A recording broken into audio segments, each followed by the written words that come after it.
Hello guys, this is Rohit. और आज जैसे कि सभी का डाउट होता है कि भाई इंग्लिश इंग्लिश को लेके इतना डाउट है। मतलब ज़्यादातर जो क्वेश्चन आते हैं वो यही आते हैं कि इंग्लिश कितनी आनी ज़रूरी है। मतलब इंग्लिश ना आए तो क्या करें, आए तो क्या करें, इंग्लिश मीडियम से करें हिंदी मीडियम से। इतने सारे डाउट्स होते हैं।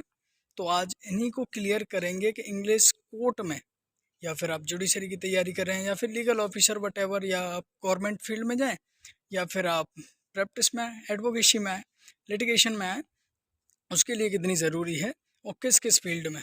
यानी कि लेवल भी तो होते हैं, जैसे कि अगर आपको मान लो तहसील में करना है, या फिर समथिंग मान लेते हैं कि आपको डिस्ट्रिक्ट कोर्ट में करना है, या फिर हाई कोर्ट में करना है, या फिर सुप्रीम कोर्ट का मन है आपका, तो उसमें आपको इंग्लिश आना क्यों ज़रूरी है, कितनी ज़रूरी है, सब कुछ डिसाइड करेंगे। क्योंकि इंग्लिश जो होती है ना, उसका मेन ऑब्जेक्ट भी जानेंगे कि इंग्लिश ही क्यों ज़रूरी है, अगर ज़रूरी है भी तो, और कितनी ज़रूरी है। मतलब ऐसा हो सकता है कि स्पीकिंग आनी चाहिए, या रिटन में आनी चाहिए, या फिर कुछ और भी ऐसे फंडे होते हैं। तो समथिंग इस पे सभी पे बात करेंगे, क्योंकि तो यहाँ पे इनका कहना है कि लॉ में जितना आप जानते हो वो बताइए, क्योंकि इनको भी एक लॉयर बनना है। तो देखिए वही मैं कर रहा हूँ। इंग्लिश कितनी इंपॉर्टेंट है, कैसे इंपॉर्टेंट है, वो बता रहा हूँ आपको। अभी मैं दिल्ली के हाई कोर्ट में हूँ, दिल्ली बेस्ड लॉयर हूँ। वहाँ का कोई भी मैटर होता है आप मेरे साथ डिस्कशन कर सकते हो उसमें। लेकिन अब आते हैं मुद्दे पे। तो मेन चीज़ ये है, इंग्लिश देखो। इंग्लिश लॉ को एक पानी समझिए, लॉ लाइक अ वाटर। ठीक है, एक समझाने उदाहरण के माध्यम से, ताकि आप रिलेट कर पाए और समझ पाए। वाटर होता है लॉ, वाटर का जो कलर होता है वो होती है इंग्लिश। अब उसमें आप अलग अलग तरह के कलर डाल सकते हैं, वो तो आपको पता ही है। जैसा कलर डालेंगे वो वैसा हो जाएगा।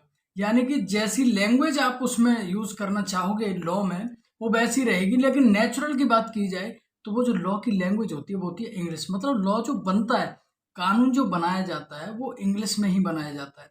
यानी कि तो फैक्ट यहाँ पे ये खत्म हो जाता है कि लॉ की लैंग्वेज कौन सी होती है। तो लॉ की लैंग्वेज इंग्लिश मीडियम ही होती है। बट आप हिंदी में भी कर सकते हो, अदर लैंग्वेज में भी कर सकते हो, ट्रांसलेट के। देखिए यहाँ पे मेरा मतलब ये बिल्कुल भी नहीं है कि वो ट्रांसलेशन आपको करनी है। लेकिन अगर आप करते हो तो इससे तो आपकी इंग्लिश सुधार हो जाएगा। मैंने खुद किया है, हिंदी मीडियम का बंदा रहा हूँ मैं। 12 में ये भी कई पूछते हैं मेरे से कि 12 में आप कौन सी स्ट्रीम से थे।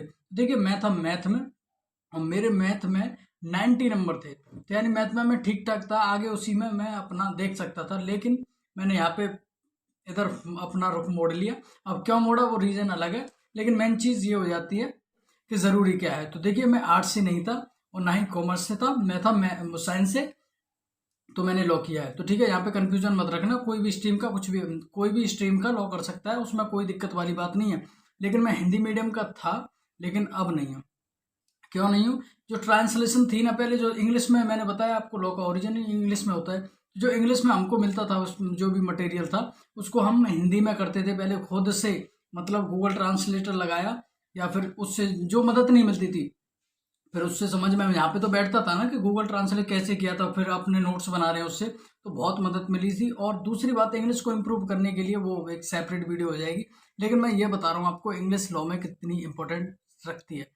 तो आपको ये तो मैंने बता दिया कि इंग्लिश जो उसका ओरिजिन होता है वो भी इंग्लिश में ही होता है। लेकिन हाईकोर्ट की बात करूँ मैं, तो यहाँ पे जो इंग्लिश में ही सब कुछ होता है। यहाँ पे हिंदी का मैं क्या ही बताऊँ आपको, हिंदी में यहाँ पे कुछ होता नहीं है। इवन आर्ग्यूमेंट भी ना इंग्लिश में ही होती है। जो केसेस फाइल किए जाते हैं, ड्राफ्टिंग होती है, वो सब इंग्लिश में ही होती है।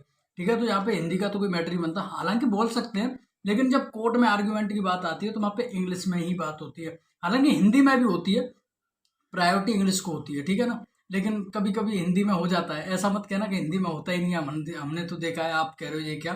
तो मैं तो वही यहीं पे हूँ। तो मैं आपको वो बता रहा हूँ जो मैं देखता रहता हूँ। ठीक है ना, जो मैं खुद कर रहा हूँ, इंग्लिश में ही होती है। हालांकि हिंदी में यूज कभी कभी हो जाती है। ठीक है, कभी कभी बोल रहा हूँ मैं यहाँ पे। और जो अदर डिस्ट्रिक्ट कोर्ट्स हैं, जैसे दिल्ली में अलग डिस्ट्रिक्ट कोर्ट हैं, जैसा आगे तो हो गया, कड़कड़डुमा हो गया, और हो गए अलग। तो उनमें हिंदी का यूज कभी कभी हो जाता है, यानी 50-50 चलता है उनमें। लेकिन ड्राफ्टिंग जो केस फाइलिंग होती है वो इंग्लिश में ही होती है। प्रैक्टिकल लाइफ में अगर यूपी की बात की जाए, डिस्ट्रिक्ट कोर्ट की, तो वहाँ पे हिंदी में ही चल रहा था ये सब कुछ, क्योंकि वहाँ पे भी मैं कर चुका हूँ।